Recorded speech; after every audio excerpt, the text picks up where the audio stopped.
wa muco wacu wicaye ku muce tuwucumacu mudacuyuka, ejo umuce uticara ku muco ugacura amabucumu utwaramutswa inco ukaba incocero kandi wari ucinyiye.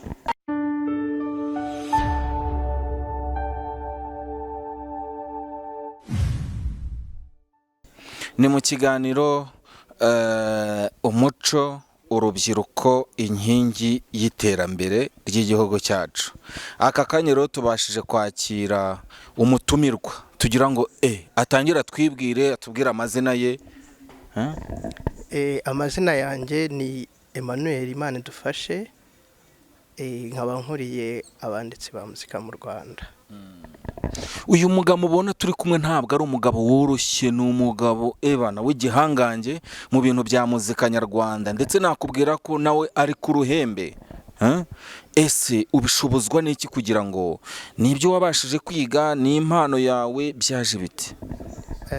Icya mbere buriya kugira ngo ibintu ubashe kubikora neza ni uko uba ubikunda.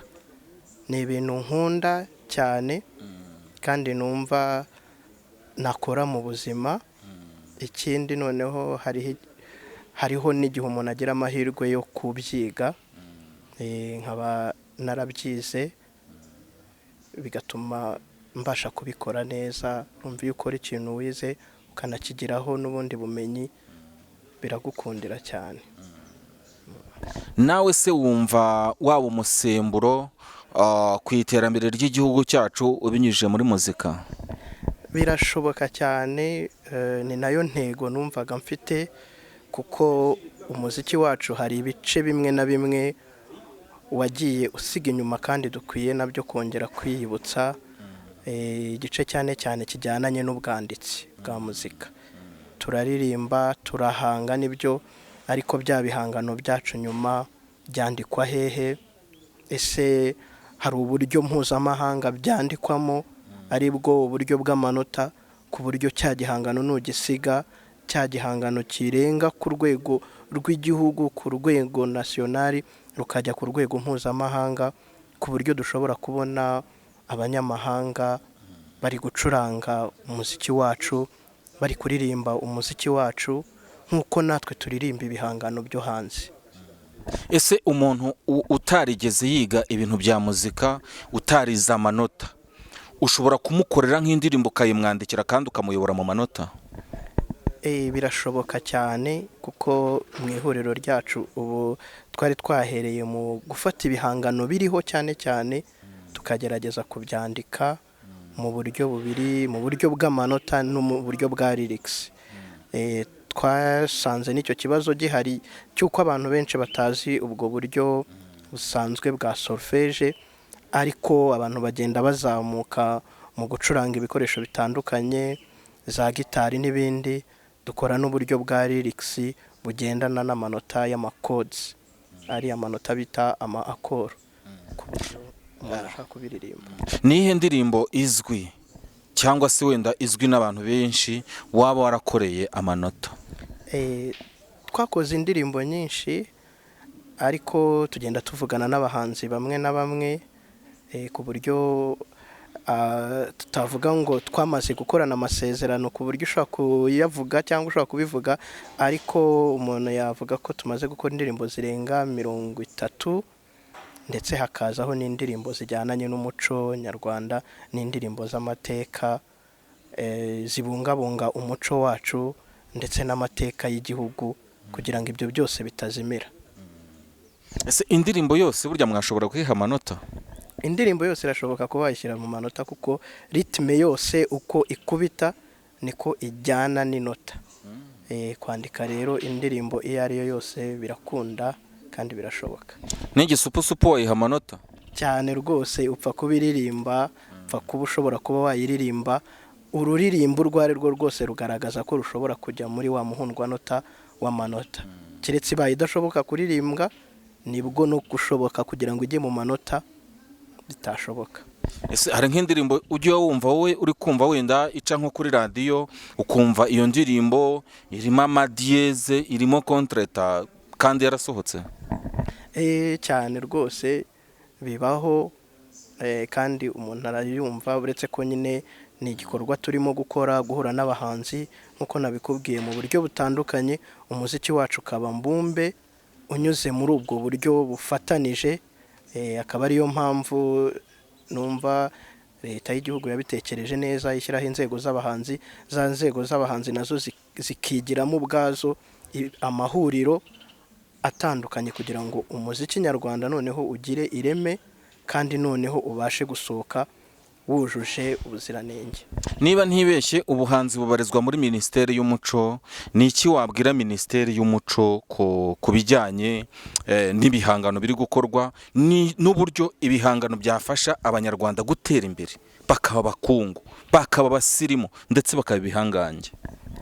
Minisiteri y'Umuco idufite mu nshingano igerageza gukora ibishoboka kandi natwe turi gukora ibishoboka. Navuga ko rero turi mu murongo mwiza wo kugira ngo umuziki nyarwanda utere imbere, kuko niba bari gushyiraho inzego z'abahanzi, niba inzego z'abahanzi nazo ziri gushaka uburyo ziyubaka, ni ukuvuga ngo dufite icyizere ko umuziki wacu uzagera ku rwego rwiza mu minsi iri imbere. Muri iyi minsi kuri Minisiteri y'Umuco hari kujya uruhurirane rw'abahanzi ndetse kurenza mbere, ubona biri guterwa n'iki?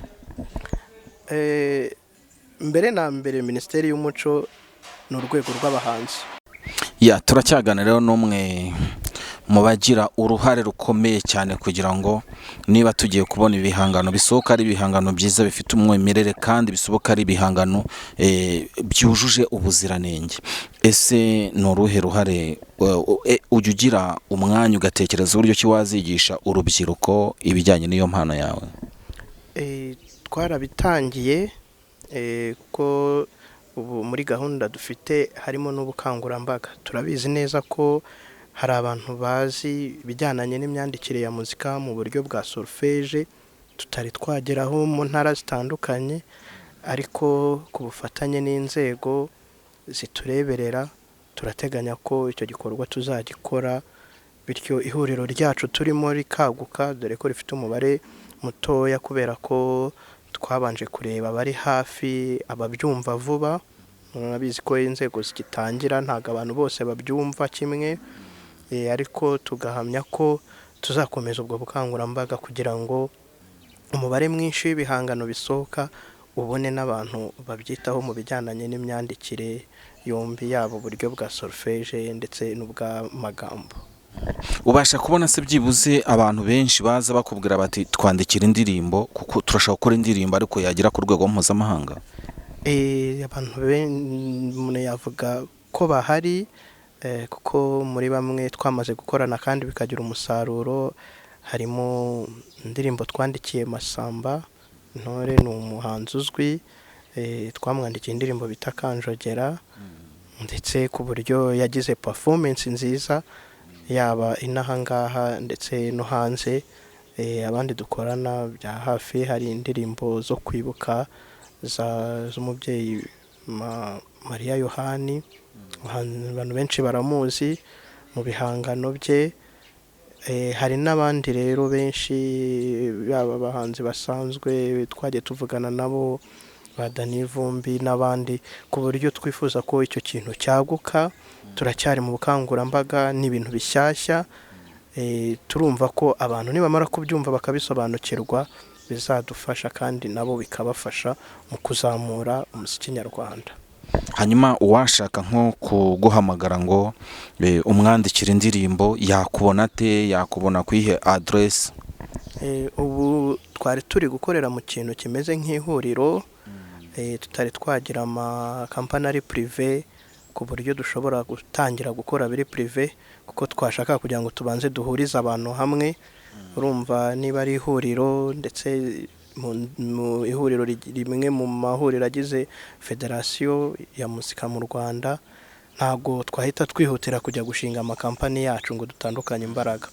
Turacyashaka kubanza kwibumbira hamwe, noneho ku buryo n'ujya gukora ku giti cye aba afite umurongo muzima w'ihuriro avuyemo ndetse natwe ubwacu. Turabiteganya rero vuba cyane. Urumva ubu twavuga ko twari turi gusa nk'aho tumenyekanisha ubwo bwanditsi bwa muzika mu Rwanda, ariko mu minsi iri imbere turatangira kwegera abahanzi, turatangira kuvugana nabo, abashaka kuzandikisha, yewe hari n'abashobora kuvuga bati dufite indirimbo zanjye kuri alubumu runaka, ndifuza ko muzinkorera mu gatabo, ako gatabo kagahoraho n'umwuzukuru we akazaza yaba azi muzika akazisorufiya akazicuranga mu buryo umuhanzi ku giti cye yabyifuzaga.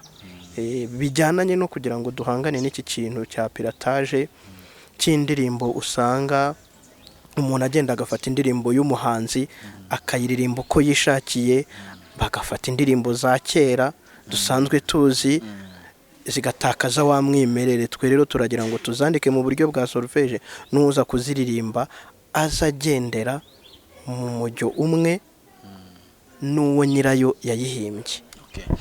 Hari ikintu kimaze iminsi kigaragara aho abahanzi bakora icyo bita cover, cyangwa se gufata indirimbo akongera akayicuranga agashyiramo andi magambo icuranze mu njyana iya mbere yari icuranzemo. Ese icyo kintu nkawe nk'umunyamuzika ubirambyemo cyangwa se unafitemo ubunararibonye, ibyo bintu biremewe?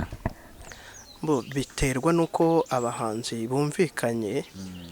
Kava n'ahandi hose mu bihugu bitandukanye kava zirakorwa, ahubwo buriya bijyanana n'uko abahanzi bombi bumvikanye n'uburyo bashaka guteza cya gihangano imbere. Buriya ikintu cya mbere ni ubwumvikane, kuko natwe iyo tugiye kwandika igihangano biba biri ngombwa ko twegera wa muntu, ese uburyo tugiye kucyandika urabyumva, ese akanaka urumva ariko twakoze uku nuku, hakabaho kwa kugira ngo ikintu gisohoka abantu bumvikanye. Sinjye kwandika ibyanjye, hari ibyo umuhanzi yaririmbye, hari feelings, buriya hari icyo twita feelings ku muhanzi, uburyo we yashatse kuririmba ibintu, wowe ukaba ushobora kubikosora wumva ko wenda atari byo, nyamara wenda impano y'ubuhanzi rero igira icyerekezo cyayo. Nuhiye muhanzi wowe ubona ukavuga uti uyu nguyu byibuze aririmba indirimbo mu manota ya nyayo? Ubu wavuga ngo byagorana, kubera ko cyane cyane twagiye twibanda ku ndirimbo za kiliziya, kubera aribo bantu bahimba uburyo burimo solfège, ariko n'abahanzi bacu barahimba ku buryo nta makosa menshi ushobora gusangamo, n'ayo makontreta yazamo ukabona ko ari ya ereri yo kubasha kuregera amanota na ereri yo kwandika, ariko ntago bikabije cyane. Niyo mpamvu twavugaga tuti nituramuka dukoreye hamwe ayo makosa, ubwo buryo bw'imyandikire n'ibindi bitandukanye bizagenda neza, kandi twizeye ko bizakorwa neza. Ikiganiro cyacu rero kirakomeza kandi kizakomeza tuganira n'abantu batandukanye. Kuri uyu munsi ikiganiro twateguye cyari kingiki, ubwo ubutaha tuzabatumira undi muhanga mu bijyanye na muzika. Murakoze.